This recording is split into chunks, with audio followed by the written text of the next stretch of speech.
Magandang araw sa ating lahat. Ako po ngayon ay nasa Miyagi Ken, Ichinoseki. At dito po ako ngayon sa San Juan Park. Yung San Juan Bautista po, yan po yung sa likod ko. Yan po yung barko na ginawa ng Japan nung panahon ni Lord Masamune, no? Siya yung Lord ng Sendai dati. At yan po nasa likod na yan, replika lang yan. So ang nangyari ay yan nga, tsunami siya. Sa likod kasi dagat. Yan. At dito po ngayon gagawin ang ating Word on the Road. Ngayon, karibang linggo ng Kwaresma.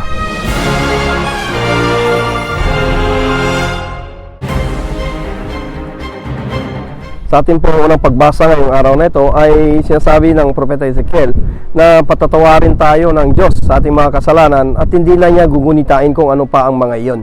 Isa pong napakahalagang bagay na sa atin ay minsan hindi tayo makapag-move on sa ating mga pagkakamali na talagang iniisip-isip natin hanggang sa tumanda na tayo yung mga maling nagawa natin.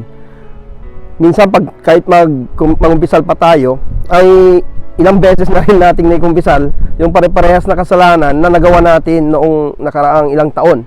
At sasabihin natin sa pari, papatawarin tayo ng Diyos, at pagdating ng panahon, sasabihin na naman natin sa ating mga sarili na bakit ba hindi ako makamove on.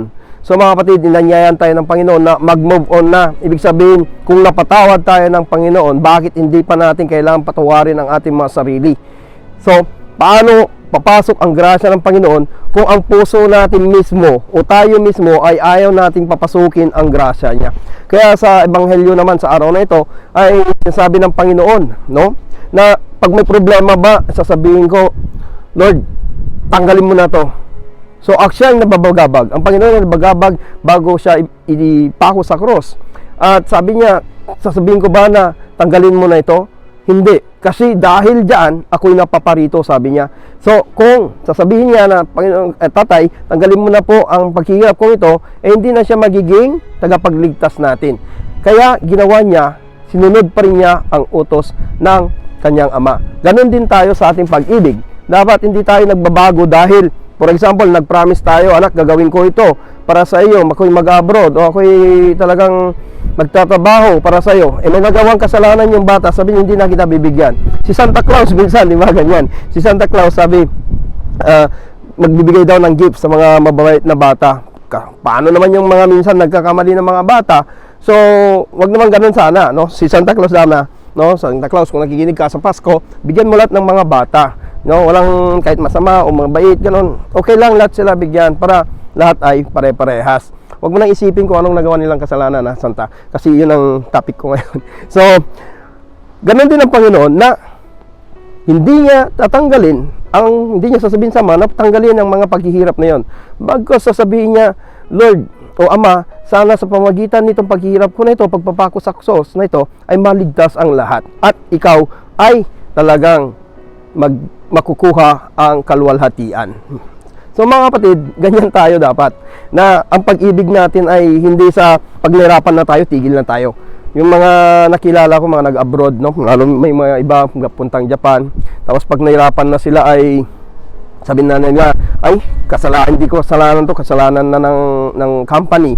So ayaw ko na dyan. So pag may nagsabi, anak, nanay, paano po yung allowance namin? Sabi, wala na akong nahirapan na ako, hindi ako mapagtrabaho, wala, nahihirap ito, kausapin ko pa yung company, ganyan. At minsan, alis na lang sa trabaho. So, nakikalimutan na niya sa paghihirap niya. Minsan, mga kapatid, sabi nga ng iba, gayahin natin minsan yung mga magulang na talagang nagbibigay ng pag-ibig, sakripisyo sa kanilang mga anak. Ang sakripisyo na mula sa pagkapanganak ng kanilang mga anak ay talaga namang binibiyayaan nila sa pamamagitan ng kanilang buhay. Magkasakit yung mga anak nila, talagang alalahanin nila, hindi sila mapigil sa kanilang mga gawain. Dasal dyan, dasal doon, kapit doon, hingi doon ng tulong. So yun ang ginagawang sakripisyo dapat ng mga magulang. Pero nakikita natin sa iba, hindi yung nag-give up agad. Yung mga tatay naman, lalo na sa pandemic nito sa Pilipinas, makikita nyo, kahit walang trabaho, talagang naggagambaro. Ibig sabihin, talagang kinakaya niya puntahan kung saan may trabaho para may pakain lang sa kanyang mga anak. Hindi lang naghintay sa mga ayuda ng gobyerno. Yun ang mga magulang na ginagawa nila, sakripisyo. So hindi nila pinapatigil. Minsan kahit sabihin natin, Lord, tanggalin mo na po ang COVID-19 na ito. Pero dahil sa COVID-19, tayo ay nagkakaroon ng bukas ng puso. Nagbukas tayo ng puso, tumulong sa kapwa. Yung iba, nagbukas pa ng bahay, nagbigay ng pagkain, dagdag pa ng ayuda sa gobyerno, kahit kasi minsan sabi nila late masyado yung gobyerno, so yung mga tao mismo nagbibigay na ng tulong nila at ibigay dapat yung mga para sa kanila. So nagiging tayo, iniisip natin yung ating kapwa, yung pagmamahal na natanggap natin mula sa Diyos ay pinapasa na natin sa kanila. So hindi natin sasabihin na tigilan na lahat ito, hindi. Nangyayari dyan dahil mayroong binibigay na grasya. Alam mo kapatid, minsan naisip ko rin yung mga pagkakamali ko minsan na ano ba to, ganito na lang ba, hindi na ako pwede. Minsan sabihin ko hindi ko na ako pwede magsilbi, pero hindi, kasi ako mismo sasabihin ko, Lord, patawarin mo ako, at pag pinatawad ako ng Panginoon ay tatayo ako at gagawin ko ulit ang mga magagandang na ibabahagi ko sa kapwa-tao. Ngayon mga kapatid, isipin natin, bigyan ko kayo ng mga examples ng mga tao. Ano yung paborito ko isa dyan, si Jonah. Alam mo si Jonah kasi parang ako minsan yung matigas ang ulo.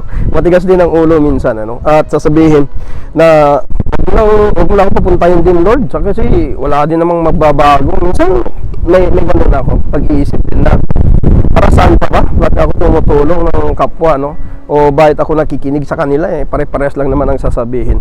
So ang pinapakita sa akin dito ay not giving up on people. Not giving up on people. Ibig sabihin, meron pa rin points na maganda mangyayari. Nasa tao kung mabago niya ang sarili niya. Tulad ni Jonah, napilitan na siya, kinuha na siya ng Diyos, wala na siyang magagawa, at pinadala sa Nineveh. At yung mga tao sa Nineveh, mabuti naman at sila ay nagbago. At nabago din ang pag-iisip ni Jonah. At sa may isa pa ay si Pedro. Si Pedro, 3 beses na sinabi niyang hindi niya kilala ang Panginoon nung tinanong siya ng mga tao. Pero pagkatapos noon siya ay nagbago din. Siguro humingi ng tawad sa Panginoon at humiginin ng kapatawaran kay Mama Mary. At doon ay talagang isinulong niya ang pagiging o yung pananampalataya niya sa Kristo, yung tagapagligtas, at ibinahagi niya yon sa lahat hanggang sa magkaroon tayo ng Pope, di ba? Siya yung number 1, at sa sunod-sunod na rin hanggang ngayon ay magkaroon tayo ng buhay dahil sa mga binibalita niya na tumutulong sa atin ang Panginoon kahit na tayo ay naghihirap. Isa pa dyan na nakakatuwa ay yung ano bang pangalan nito? Si Zacchaeus. Si Zacchaeus, yan malit daw. Siguro mas malit sa akin.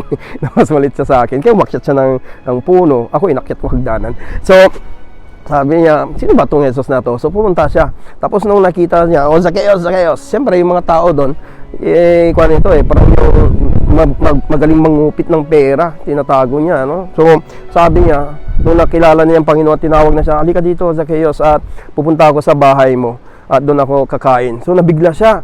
So ang Panginoon ay pupunta sa bahay ko. Yung pati yung mga tao nabigla din. At sige, sabi na, sige Lord, punta ka doon, kain ka doon. At pagkatapos noon, patawad siya ng Panginoon, sabi niya, Lord, ibigay ko ng kalahati o dudublayin ko pa. Dudublayin ko pa yung mga kinurakot ko, naibalik ko sa mga tao. Ganyan sana, di ba? Pag nagbagong buhay, pinatawad niya ng Panginoon yung mga nakurakot o yung mga nakuha nating mga pera, ganyan, na kung saan ay ibabalik natin, dudublayin pa natin para mas lalong makatulong. So, dahil sa pagbabago natin, nabibiyayaan din ang iba.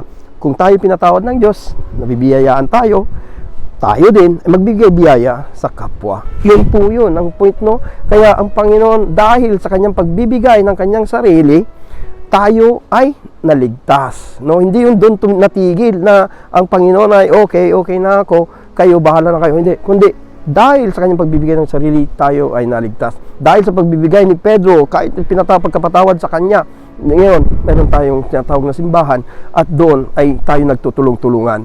At dahil sa pananampalataya, na pagkatapos pinatawad ng Panginoon si Zacchaeus, tumulong siya sa kanyang kapwa, at ibinalik pa ang mga perang kinuha niya.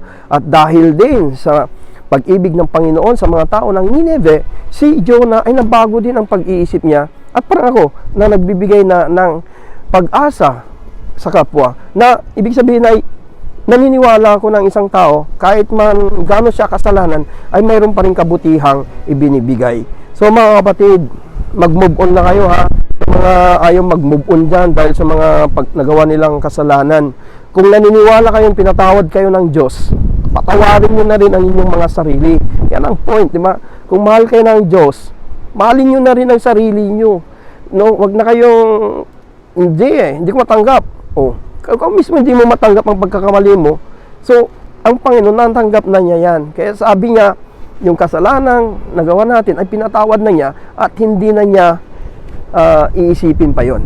So ang point minsan naisip ko kanina habang nagdadrive ako, na ang Panginoon minsan pala ay meron siyang yung amnesia. May amnesia si Lord. Amnesia siya sa ating mga kasalanan. Ibig sabihin, He doesn't want to remember our sins, and He doesn't, He forgot everything. So sa atin naman, ang alalahanin natin, at we always remember yung love niya sa atin, yung mga ginawa niya mabubuti sa atin. At dahil dyan sa mabubuting nagawa niya sa atin, ay ipapasa din natin sa ating kapwa. So mga kapatid, maulan dito ngayon.